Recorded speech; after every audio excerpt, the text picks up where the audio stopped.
You are listening to ProveText, a Glossa House podcast exploring Scripture with Dr. T. Michael W. Halcomb and Dr. Frederick J. Long. Welcome and enjoy. Thank you for accepting my paper and my research. I'm interested in Ephesians. I've been looking at this, and I'm going to take us through a close reading of the passage under consideration, and then guide us in kind of some considerations there. So let's look closely at Ephesians 3:14 to 15. I believe Paul is the author. We can talk about that maybe later. But he says, on account of this, I bow my knees to the Father, from whom every family, Patriae, in heaven and earth is named. And so some things to note here is that this passage is linked via the tuto karen to the gospel being spread to the nations. I think that's very significant. Paul is depicted as having bent knees. The Father is elaborated, Father God, with inclusive scope, every Father, and in inclusive scope also in terms of in heaven and on earth. There's a word play which is broadly recognized. One example, Weiner in the 18th century, the grammarian notes it, pater, patria. And then something else notable is that there's a naming practice with onomazo. So I wanted to have a little Q&A with Andrew Lincoln. I really appreciate his commentary on Ephesians, and just to kind of raise some questions. What is conveyed by bowing the knees? He says this has to do with homage or worship. I think that's right. What I'm trying to get at here is that there is a political context evoked, and we'll look at that more across Ephesians. What is a Patriae? Patriae stands for a group derived from a single ancestor, and its use in the Septuagint can denote a family, one's father's house, a clan, a tribe, or even a nation. Is best taken here as referring to every family or family grouping. It's a very broad term, Patriae. And what is in a name? Is there magic referred to? Of course, this is a thesis of Clinton Arnold. Naming, however, in New Testament is really social and reflects the social and moral constructs of identification.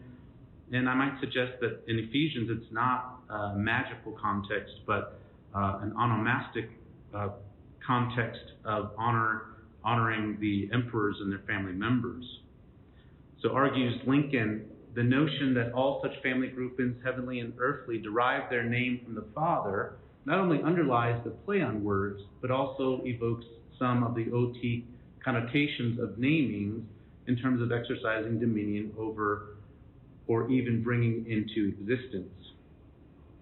And so another question is, what kind of families are in heaven? Because it's listed that every Patriae in heaven and on earth. What kind of families are we talking about here? According to Lincoln, we're dealing with classes or groupings of angels, and he points us to 1:21 in Ephesians. But angels aren't necessarily or even solely referred to there, here, or there. If we go look at 1:20 and 21, there it says that Christ is seated at God's right hand in the heavenlies, above, far above, every rule and authority and power and lordship, and every name being named, not only in this age, but in the age to come. Like 3:14, we see once again inclusive scope with forms of pos and pantos there, naming and spatiality, far above, with temporality, this and the coming age. So far above indicates that these positions are below.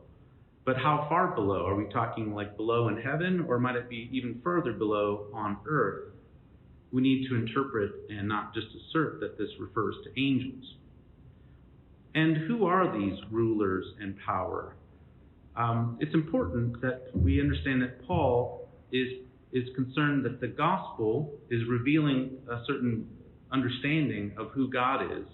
And in 3:10, just prior, remember there's a logical connection to Paul bowing his knees and praying as he does in 3:14 and 15. So in 3:10, he says that the spread of the gospels to the nations is in order that now to the rulers and to the authorities in the heavenly realms through the church, through the assembly, that the manifold wisdom of God is made known. Now again, Lincoln understands these, as do many, as hostile spiritual forces, but we must distinguish that the article is distinguishing rulers from the authorities in the heavenly realms, and I believe we have two groups of people. We have the rulers, human scale, and the authorities in the heavenly realms. So what relation might this wordplay have? Patriae, and what families named on earth and heaven have, what relation do they have to material culture? So here, I'm going to read a little bit on naming. Biblically, God's name is the only one to be named, and no other. We know no other, we name your name, it says in Isaiah 26:13. For this reason, a rival of the Jews, Apion, could bring a very grave charge against the Jews before the Emperor Gaius Caligula, that they, quote, were neglecting to bring honors that belonged to Caesar, before then describing such honors, culminating in, quote, swearing by his name. While all who were subject to the Roman Empire built altars and temples to Gaius, in other regards universally received him as they received the gods, these Jews alone thought it a dishonorable thing for them to erect statues in honor of him, as well as to swear by his name, to onyma. So honored was the name of the emperor supposed to be that Nicolaus profaned tried to convince Caesar that the scuffle between Herod and Celius had been justified because, quote, profaned with the other gods was also your name, O Caesar. So onyma has its Latin equivalent in nomen and can also signify a title and one's fame and reputation. Additionally, before one's nomen was the praenomen and afterwards a cognomen, which signified one's family name. It is instructive to consider the power and privilege associated with one's name and the accumulation of names in the form of titles. One must remember that power was seen and felt and experienced socially, politically, and religiously, virtually at every level of life, from the Roman Imperium, as personified by and aspired to the Roman ascribed to the Roman emperors. Jeannette de Jong summarizes concisely, through imperial titulature, the emperor could broadcast a propagandistic message. Besides the emperor's personal name, so titulature could contain elements that stressed dynastic, military, and religious characterizations that legitimized the power and position of the emperor, unquote. In Paul's day, the power of the empire was focused on the Caesars, who bore the title Imperator Victor as a praenomen, which signified his accession of power. So one example of this, I mean, there's many, this kind of naming that goes on, is, so here's an accumulation of the titles of the emperors from the Arch of Claudius, AD 52. And there's the translation below. And this is what we see on coins, an accumulation of titles or names of the emperor, one of which in the date of here is Patriae, attributed to Claudius. So what, as we continue here, what I'm arguing is that Patriae is in view when Paul trumps every father, all fatherhood in every family.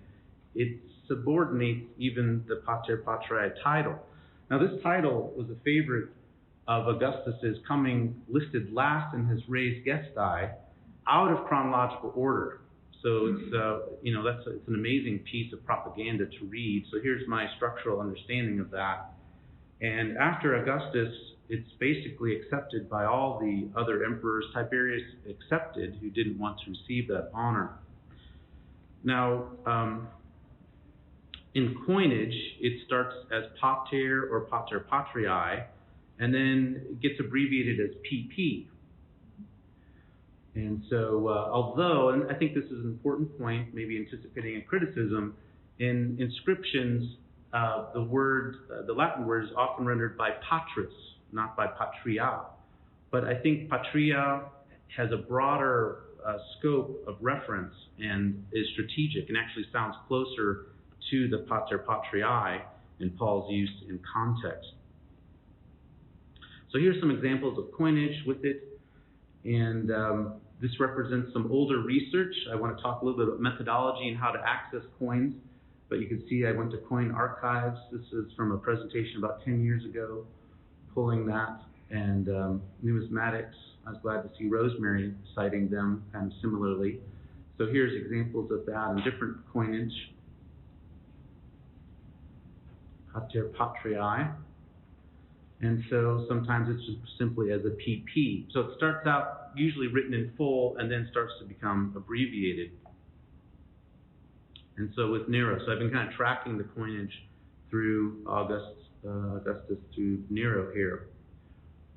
And then this one is hardly legible at the bottom, the Pater Augustus. Now, I gave a paper, I guess that was almost 20 years ago, and apparently a scholar got up, maybe the person is here, when they saw this coin on the front of my slide. It's a forgery. And I tried to find it, I couldn't find it. I left it, I think I accidentally left it in my lead slide, but I didn't discuss it because I couldn't find it. I was trying to just, where did this come from? And so let's talk a little bit about methodology. There's a great website, OCRE, American Numismatic Association, I think is what it's called. The president lives in Lexington. I was going to have dinner with him at some point. I live just outside of Lexington, Kentucky. I had to cancel that dinner, but I hope to reconnect with him.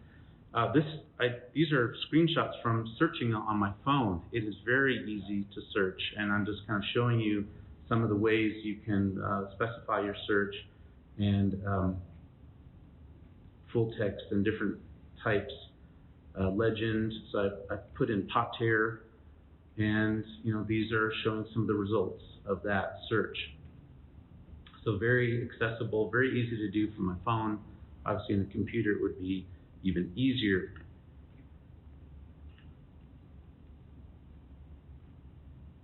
So here I searched for, I think it was PP. The first one was pater. So this was searching for PP. Now what I am noting is that the coins are minted in Rome. So I searched for Asia Minor. I couldn't find any. So a question I have methodologically is, I believe Paul is writing to Asia Minor. It's a circular letter, I believe Ephesians. Are Rome coins minted in Rome? Are they circulating into Asia Minor, or do they stay local? I still think this title is very prominent in culture and inscriptions, but in terms of coins, I'm not sure if the Pater Patriae coin, it's an open question, would be found in Asia Minor, floating around. The earliest attestation I could find was in Nerva, so which is I think later than than Ephesians would be dated. On heavenly family, this idea of a heavenly family, I just would lay out as a little bit of context, is that the Augustan family was a heavenly family. And the leading Roman politicians, there's quotes from, I believe, Seneca and Plutarch, wanted to associate themselves with divinities and divine lineages. And so you have a merging of earthly families and heavenly families and divinities. But the one locus that this really gets established is with the emperors. And so here's a depiction of the apotheosis of Germanicus, adoptive son of Tiberius. How many of the imperial family members were worshipped as gods, having been undergone consecratio? Here's a listing of those in Corinth. And so you can see that it's a pretty big family, set of family members. How many of these would be included in understandings in Ephesus and environs? We'd have to do some more work on that. But what I would suggest is that there's an understanding of families in heaven that is directly linked to the imperial family.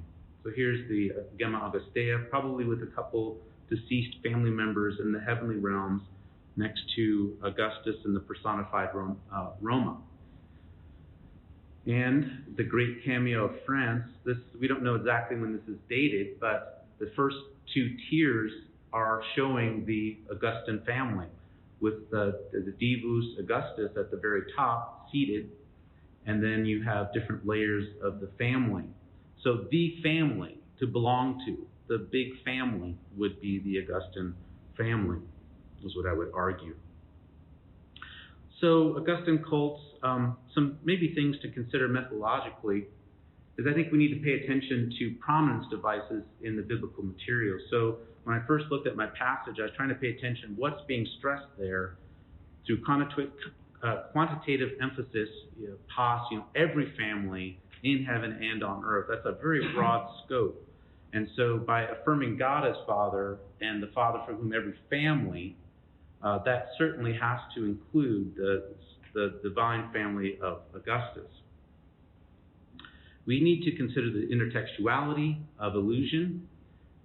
People have begun applying Hayes's criteria for allusion to material culture. So Neil Elliott has done that, N.T. Wright has done that.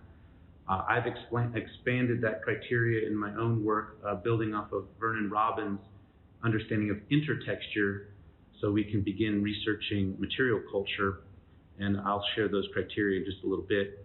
And then if I had time, which I don't think I do, we could look at kind of the ideology of historical and literary context. I think that's been evidently shown in the previous two presentations.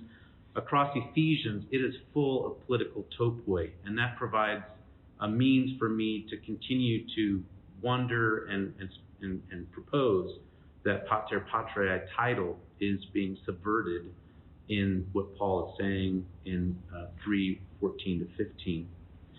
So my additional criteria for considering intertextual or intertextual echoes to social cultural realia are these: the appropriateness, relevance for the needs of the original audiences. So these are in addition to Hayes's 7 criteria. We have to consider the authorial situation. Where is Paul or the author writing from? I believe it's Caesarea Maritima, where Paul was escorted away. Huge imperial cult complex there, and Paul's there for 2 years. What is he doing there? He averages 1 or 2 letters a year. And do we think he's just sitting there doing nothing after being exiled essentially from his nation? I don't think so. And so here's the other criteria. And I think just to leave some room for questions, I believe I'll stop right there. Thank you.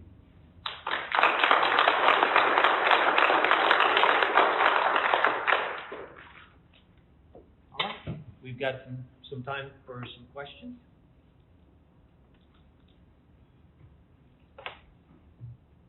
I'd be curious if someone could help me understand, like, are coins minted in Rome, are they circulating further than that? And do we know that kind of, do we have that kind of data? Yeah. One way that you could explore that is through hoard evidence. I looked at that. Yeah, thank you. So there's the Empire version of the Republican Nomisma site that you can also chart those particular coins. So that would be one way. The other way, of course, is on provincial coins. Similar sorts of titles as well. So I think you could confidently say yes. The same titles are circulating right throughout Asia Minor and then further east. Yeah, I found the link to the Hordes database, and it's identical. So I couldn't find anything in. Yeah. Thank you.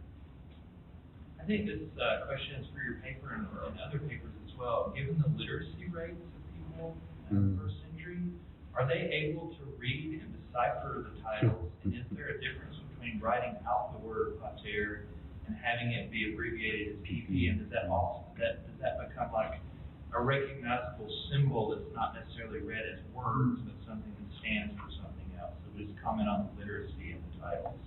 Yeah, it makes me wonder whether they believed that the words had inherent power, even abbreviated like that. But I think that's a good question, and that's something that I wonder. I think the literacy rate is higher than 10%, particularly in urban centers. Harris says 10%.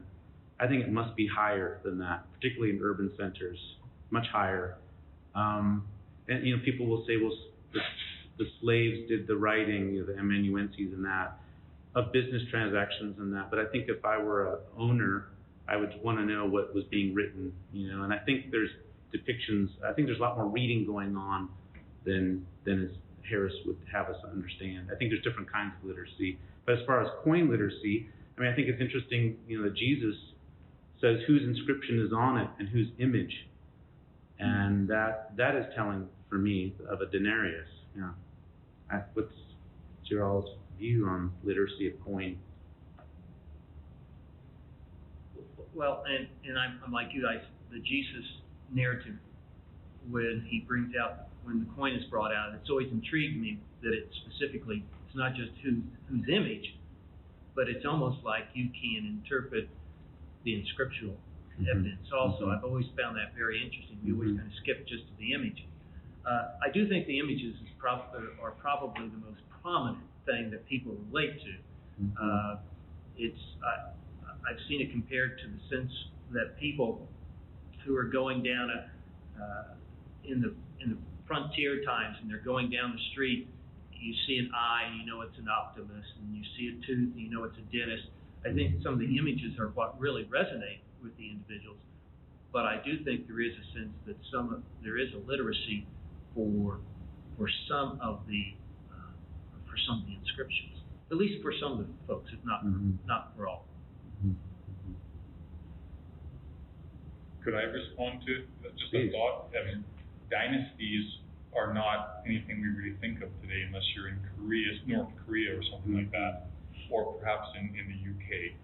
But here, I'm from Canada, you might think of the current Prime Minister, he's descended from an earlier Prime Minister, so there occasionally. But what we saw in the first presentation is how marriage and families and the fact that I'm the son of this former Caesar is such a prominent aspect that the notion of being a father, it would make sense that even if a slave can't see what PP is, everyone in the household where the slaves are working are hearing people discuss that type of ideology.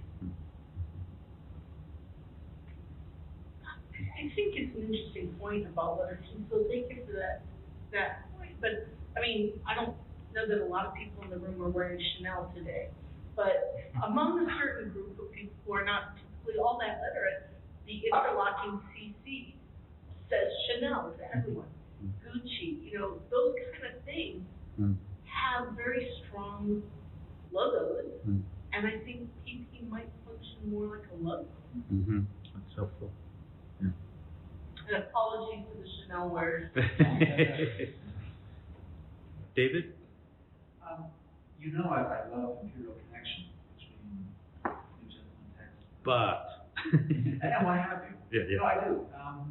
And there's also the difference between what's in the author's mind and what conversations will evoke like the audience. When I think about a Christian teacher, let's say Paul, writing about families in heaven, I wonder what significance it would have for this author, even for the sake of subversion, to give any level of credence to apotheosis and admit that there might be an imperial fact in heaven. I mean, there's a payoff to subverting heaven. Yeah. But even to admit that, so could you say a little bit more about how Absolutely. Yeah. Paul subverts it in chapter 2 very clearly, that we're made alive, raised up, and seated with him in the heavenly realms. So Manilius talks about rulers seated up there using sedes. Cicero's dream of Scipio talks about our heavenly rulers come from there, and when they die, they go back and are seated up there. So I think it's clear that Paul is taking something that was an elite privilege and saying all believers are seated up there. So that's I'm sorry, let me just follow up. That's not Sure. what I'm asking. I'm with you on subversion. okay. Even for the sake of that, would Paul admit that families in heaven or in the heavenlies include the imperial family? Well, that are named. That are named. Yeah, whether they're actual or not, they're certainly named as being there. Yeah. Okay. Yeah. I think time might be up, but I'm willing to take. It's a short question. Yeah, I think the impact cost, including coinage, was not made for the religious purpose, but political purpose. You know, in the first, the local elite of the Eastern province, the worship Roman general. Do you think in the first century also if the imperial court had not only political purpose but also religious purpose? Yeah, I think Simon Price in his survey of that establishes that. That there's heartfelt devotion behind it. I think, and also we need to talk about imperial cults because it's a localized phenomenon. So there's not one thing, but you have to kind of look at it locally. But I'd say yes to your question. I think so. Yeah. Thank you. All right, thank you.